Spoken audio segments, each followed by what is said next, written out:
Alright, so I wanted to try something different this week. Usually I have a big ol' write-up, but sometimes I know people find it easier to listen or watch, someone's ideas or opinions on things instead of reading through an article for 3 to 4 minutes. You can multitask, do whatever else. How I figure out what I want to do for my final order cutoff pickups, pickups for the week, is I go to a site called previewsworld.com, and that's the publication that Diamond Distributor uses to give a preview of what they're going to be putting out and releasing into comic shops. So every Monday is the final order cutoff date for new books. Usually, they have everything, all of the publishers listed here. Image Comics, Dark Horse. You'll have IDW. They recently started putting DC back on here after they branched off and did their own thing for a bit. But I usually just go row by row and see what I'm interested in for the week. Now, typically, I start with, I start looking at number ones. If there's something I haven't already been reading for a bit, I kind of own in on whatever number ones are available. Now, you'll notice right over here on the top right corner, we have Invincible #1. Now, this book has been out for a bit, but this particular version is to kind of promote the new Amazon Prime show. And I am very partial to Invincible. It's a great read, but Robert Kirkman, the writer, ended up going to The Walking Dead, and that ended up becoming a huge hit, and I think he just kind of didn't have time for Invincible. Now, there's rumors that there's going to be some spin-offs coming up, who knows what else, but if you would like to check out a pretty cool title and have a not quite exclusive, but a different variant for this book, I would go ahead and pick up Invincible #1, the Amazon Prime Video Edition.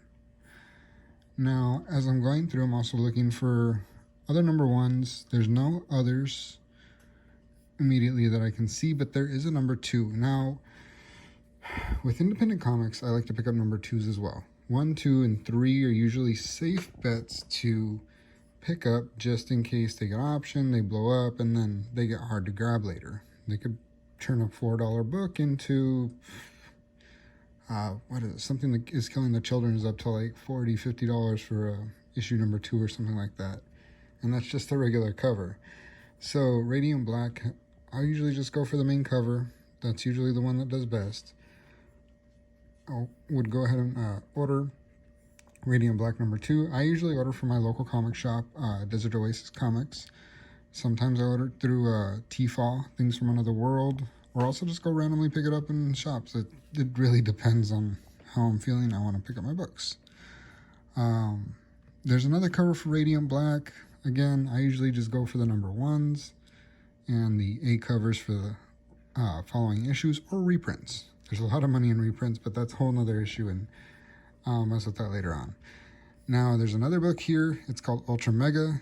It advertises that it has a huge 60-page debut. The thing with that is that sometimes they'll go ahead and throw out issues where, 60 pages, they'll put it at a decent cover price of maybe $4 or $5. This one's priced at $8 a copy. I'm probably going to stay away from that. It's going to be a huge, and I mean like a thick book, and usually those get damaged very easily. So I'm going to stay away from that one. There's a B cover. It's probably going to be the same thing. You can see the cover price right there at $8 as well. Gotta stay away from that one. There's a lot of hype for it, but just the price and the thickness of the book is killing me. There's some Walking Dead reprints. Those are a little bit colored in now. Those probably aren't going to do anything later on. If you haven't read The Walking Dead, pick it up. But if you have, it's not really worth it. For the most part, I stay away from Dark Horse. There's not a whole lot of good spec books that come out of it. I haven't really been a fan of many reads either. A lot of people love the Umbrella Academy. the book's actually pretty screwy and a little everywhere. So I'm sorry, Gerard Way, but your show is amazing. The book is a little out there. IDW, you have a lot of really popular stuff. You got G.I. Joe. You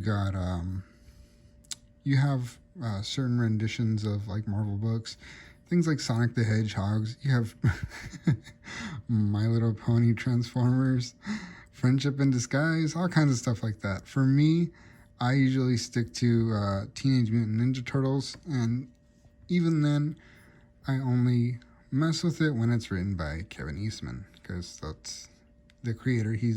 That's his book. Now this one is a issue number 2, and it's a second printing. The big cover price is a big turnoff. The size of the book and the shape of the book is also a little awkward. It doesn't fit into your standard comic boxes, and that can be an issue. So storage, price, but in all honesty, I think this is a good pickup. It's a second printing. It's going to be desired. It's going to be printed pretty heavily, but I think it's still a safe bet because this is one of the most hyped turtle stories in a very long time. Actually, there was a lot of hype for the new Ninja Turtle, but for whatever reason in this rendition, she does not exist. Anyways, there's a lot of trade paperbacks. If you want to read a story, pick it up. I usually pick them up at Barnes & Noble on a clearance or use a discount, something or other. I hate paying full price for trade paperbacks and collected editions. Harley Quinn, there's 5-6 different covers, and not much else being solicited for DC through previews at this point for this order cutoff. Now, DC books are a little everywhere right now. It's hard to see what's being put out just because their distribution is, like I said, it's everywhere. Their release date is on Tuesdays, whereas the rest of the world, or rest of the comic world, releases on Wednesdays. And it doesn't sound like that big of an issue, but it kind of has become one. There's a lot of hype over this Black Knight, these new Black Knight books, Curse of the Ebony Blade, or Curse Ebony Blade, and they're really promoting Black Knight, I think, because they're going to be including him in the Eternals, and he's going to be played by, what's his name, Jon Snow. I forgot his name right now. Kit Harington or something like that, right? Anyways, they're really, really hyping up Black Knight. I would just pick your favorite cover out of the available choices of covers and call it a day. Captain America tributes, those were supposed to be on order cutoff last week. I really, really like this one. You can't go wrong with Hitler getting punched in the face by Captain America, and Mark Brooks is a great artist. So this one is on my final order cutoff list, just because I know I'll never be able to afford the original one. Let's see, here's a bunch of collections. I'm not a fan of Captain Marvel. Just can't get into the writing for that book. Champions, it has some fans, but more often than not, I don't end up sticking to teenage team-up books. A couple more collections. This one is Iron Fist Heart of the Dragon. It's pretty cool. This is the main cover. It has, I think, an original Iron Fist going and jumping at the dragon that gives him the power or something like that. I don't know what's going on. Anyways, there's a lot of hype over the Bartel, Jen Bartel Women History Month covers. They're nice. I mean, they're very clean. They're not too daring in any way, but they're very clean, and they represent the female characters throughout Marvel very well, very elegantly. So I am a fan of the covers, but I haven't read a good Iron Man book in a while, and I don't know that I will. So again, that one's one of those ones that's just for the cover. Let's see here. King in Black Spider-Man. Uh, I'm over the tie-ins.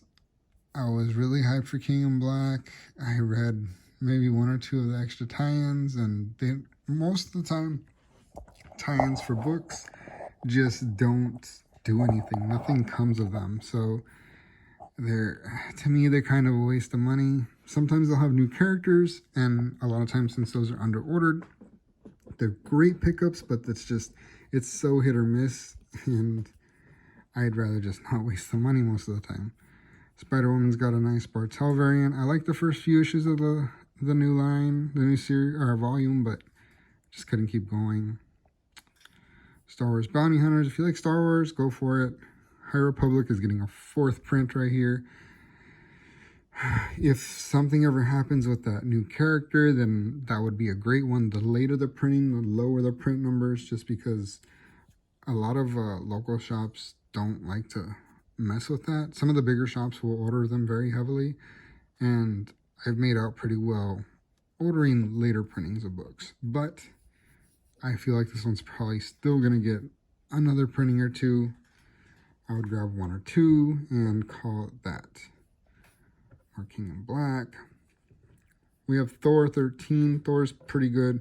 It's written by Donny Cates, one of the hottest writers in comics. He's all over the place in the indie books. He's on Marvel right now. He's going to go back to more indie books, working on Spawn, one of the biggest indies in history. But and I'm really excited for that one. I'm not touching these Deadpool 30th anniversary covers just because, good God, Rob Liefeld is something else. Dynamite. Dynamite usually has one title with like 30 different covers.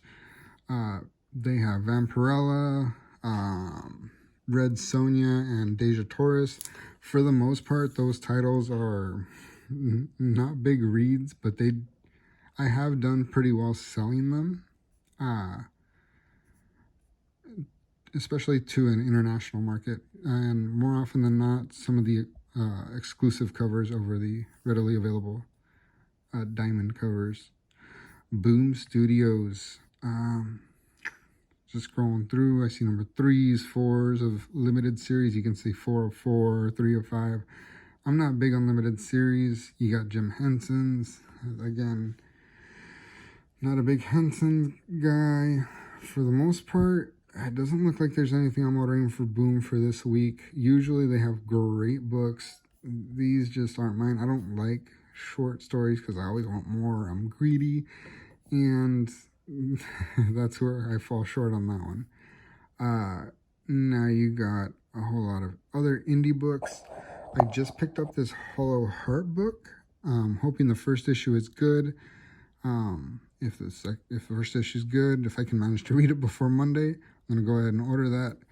I am a fan of Maria Levitt's books. This one's called Arrow/Psyche. It's got a Marco Andolfo cover. I love Marco Andolfo covers, and Maria Levitt's writing is usually pretty captivating. A couple different covers to choose from, so whichever tickles your fancy. There's a nice Sabine Rich. She's usually the colorist for the very popular J. Scott Campbell. Wouldn't hurt grabbing one of those D covers. Going through, I'm seeing a lot of number 2s, 3, 4, 5s. You got your Danger Zone books. You got Zombie Tramp. Sometimes those do well, but I don't usually like to mess with those. And then you go into the figures and stuff. You can pre-order all kinds of figures, Funkos, pins, God knows what else, off of the previews ad at your local comic shop if they are up for it. And that's it for the final order cutoff for February 22nd, 2021. Thank you guys, and see you later.